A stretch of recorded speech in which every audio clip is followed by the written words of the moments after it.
Welcome everybody. My name is Pratyush Saini and this is the third part of the video lecture series on the topic Introduction to Three-Dimensional Geometry. This is chapter number 12 of the class 11th mathematics textbook. So first of all, let us see the topics we will be covering in this video. The first is distance formula, the second is section formula, and the third is centroid of a triangle. How to write the coordinates of centroid of a triangle given the coordinates of the vertices. So these three topics we will be seeing in this video.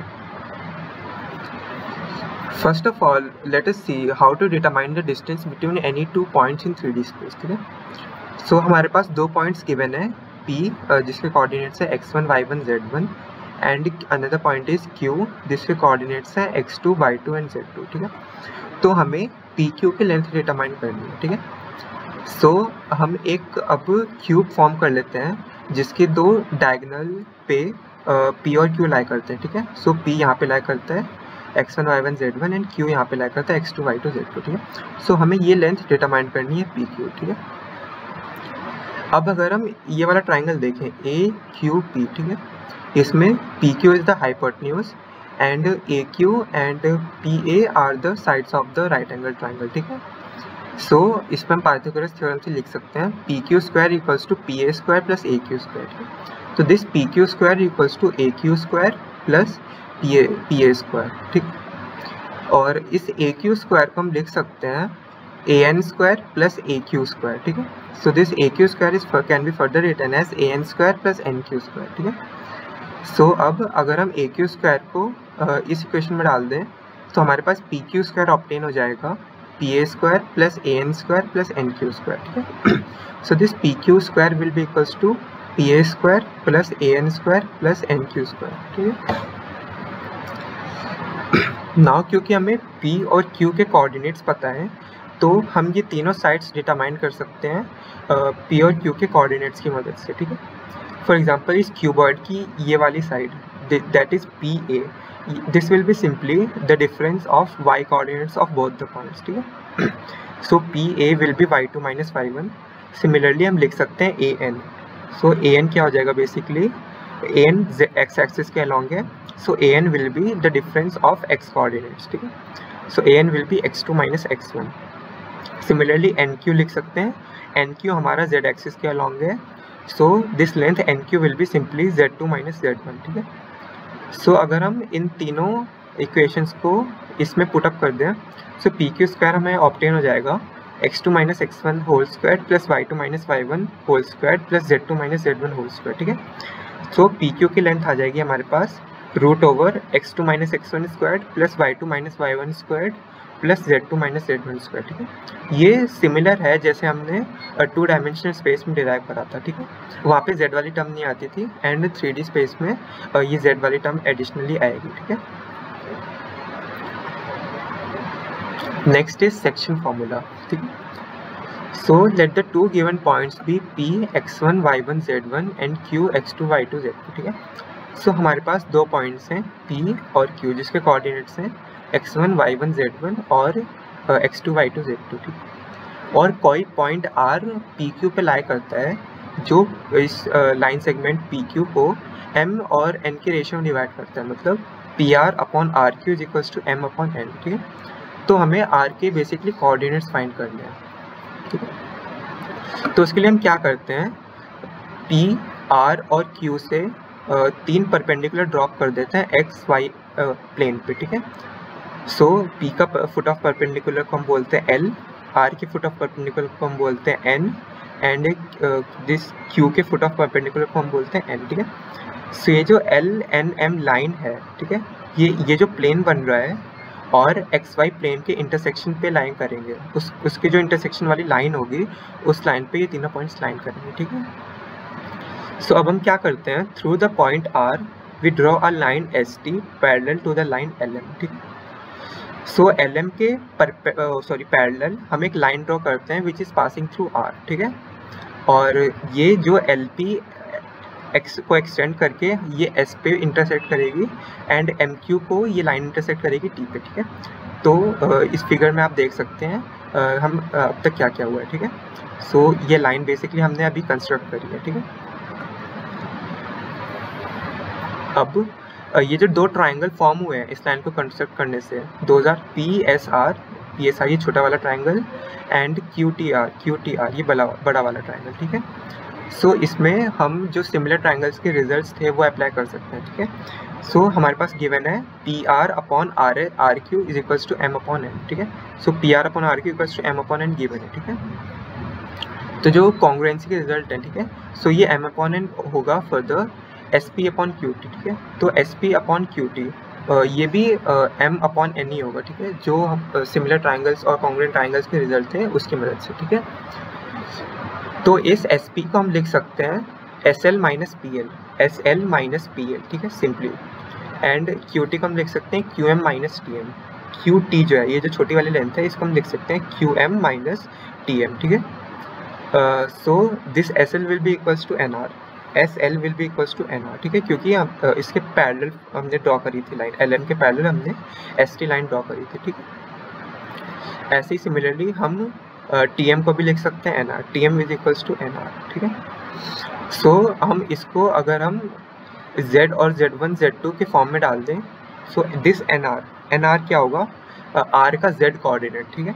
So R को हमने assume करा था XYZ, so this length NR, this is the distance of the point R from the XY axis, और उसको हमने initially define करा था that is the Z coordinate. So this is Z and PL is the Z coordinate of point P, QM is the Z coordinate of point, sorry, Z2 is the Z coordinate of point Q and NR simply Z, ठीक है।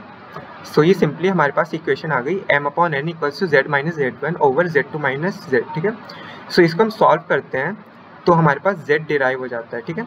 तो Z को हम M, N, Z2 और Z1 के form में लिख सकते हैं, ठीक है, जहाँ पे ये चारों क्वांटिटीज M, N, Z2 और Z1 हमारे पास नोन है, ठीक है। तो R पॉइंट का Z कोऑर्डिनेट आ गया हमारे पास MZ2 plus NZ1 upon M1 M plus N, ठीक है। तो ऐसे ही हम ये फुट ऑफ परपेंडिकुलर XZ और YZ प्लेन पे भी डालकर Y और X डिटरमाइन कर सकते हैं, ठीक है। सो Y का रिजल्ट आता है इससे सिमिलर होगा, सो हम बेसिकली इसको देख के रिजल्ट लिख सकते हैं। So this Y will be MY2 plus NY1 upon M plus N and X will simply be MX2 plus NX1 upon M plus N, ठीक है। सो यहाँ पे जब R, P और Q को N/N रेशियो में डिवाइड करेगा तो R के कोऑर्डिनेट सिंपली होंगे MX2 plus NX1 upon M plus N, comma MY2 plus NY1 over M plus N, comma MZ2 plus NZ1 over M plus N, ठीक है। सो अब देखते हैं क्या होता है जब R PQ को एक्सटर्नली डिवाइड करता है, ठीक है। सो P एंड Q हमारे पास नोन है, R एक्सटर्नली डिवाइड कर रहा है PQ को इन द रेशियो M/N, ठीक है। सो इसका मतलब PR upon QR is equals to M upon N, ठीक है।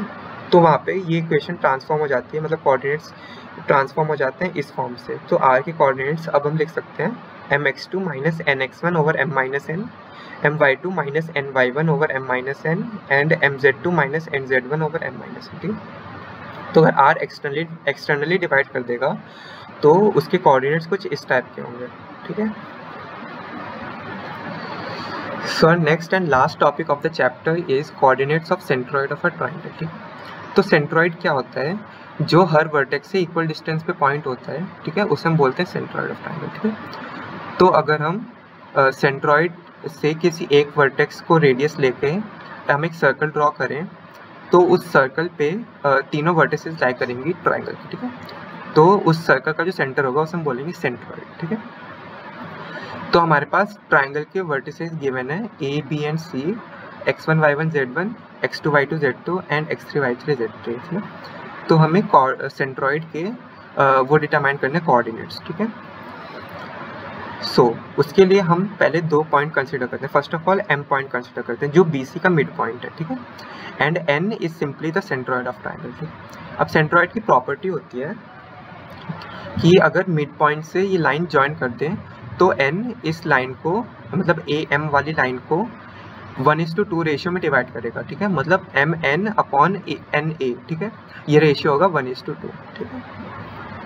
अब फर्स्ट ऑफ ऑल हम पहले M के कोऑर्डिनेट्स देखते हैं। M के coordinates let's suppose x0, y0, z0 है, तो हम यहाँ पे सेक्शन फॉर्मूला लगा के m के कोऑर्डिनेट्स लिख सकते हैं, ठीक है। सो b है हमारे पास x2 y2 z2 and c है x3 y3 z3, ठीक है। So since m mid point है तो m this line segment BC को 1:1 रेशियो में डिवाइड करेगा, ठीक है। तो m के कोऑर्डिनेट सिंपली हो जाएंगे x2 plus x3 upon 2, m और n यहाँ पे 1 है, ठीक है, comma y2 plus y3 upon 2, comma z2 plus z3 upon 2, ठीक है। These are equals to x0 y0 and z0। तो हमारे पास m के कोऑर्डिनेट्स अब आ गए। So now the centroid n divides am in the ratio 2:1, ठीक है। So we can apply section formula to get coordinates of n। अब हमें a के coordinates पता है and m के coordinates पता है, ठीक है। तो हम यहाँ पे section formula apply करके n के coordinates simply determine कर सकते हैं, ठीक है। So n will be equals to x1 plus 2x0 upon 1 plus 2, ठीक है। So since ये ratio 1:2 है, so simply हम लिख सकते हैं इस टाइप से, x1 plus 2x0 upon 1 plus 2, y1 plus 2y0 upon 1 plus 2 and z1 plus 2z0 upon 1 plus 2। यहाँ पे m 1 है और n equals to 2 है हमारे पास, ठीक है। तो अगर हम x0 y0 और z0 को पुट कर दें इससे मतलब x0 y0 z0 आपने डिटरमाइन करे थे x2 x3 y2 y3 और z2 z3 के टर्म्स में, ठीक है। सो यहाँ से हम पुट कर दें x0 y0 और z0, ठीक है। सो हम x0 को अगर हम पुट करें x2 plus x3 by 2 and y0 को पुट कर दिया y2 plus y3 by 2 and z0 को पुट कर दिया z2 प्लस z3 बाई 2, ठीक है। सो 2 and 2 will be cancel out from each of the 3 terms and numerator बचेगा हमारे पास x1 plus x2 plus x3 comma 3 comma y1 plus y2 plus y3 upon 3 comma z1 plus z2 plus z3 upon 3, ठीक है। तो centroid के coordinates हम simply लिख सकते हैं as the mean of the x coordinates of these 3 vertices, ठीक है।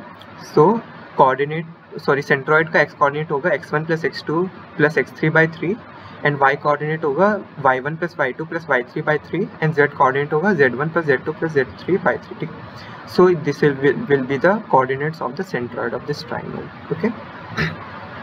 So that's the end of the chapter. Thank you very much for watching.